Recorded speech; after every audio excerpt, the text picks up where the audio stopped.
إن في خلق السماوات والأرض واختلاف الليل والنهار والفلك التي تجري في البحر بما ينفع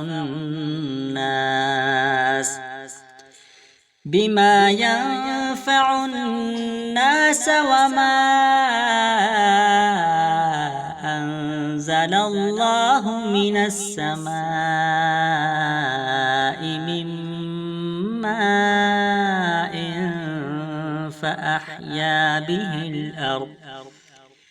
فأحيا به الأرض بعد موتها وبث فيها من كل دابة وتصريف الرياح والسحاب المسخر بين السماء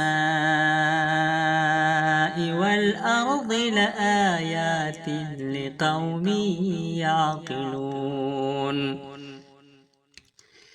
ومن الناس من يتخذ من دون الله أندادا يحبونهم كحب الله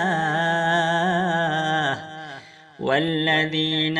آمنوا أشد حبا لله ولو يرى الذين ظلموا إذ يرون العذاب أن القوة لله جميعا وأن الله شديد العذاب إذ تبرأ الذين اتبعوا من الذين اتبعوا ورأوا العذاب وتقطعت بهم الأسباب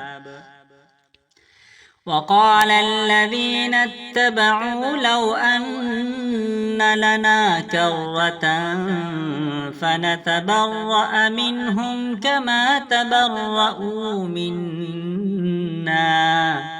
كذلك يريهم الله أعمالهم حسرات عليهم وما هم بخارجين من النار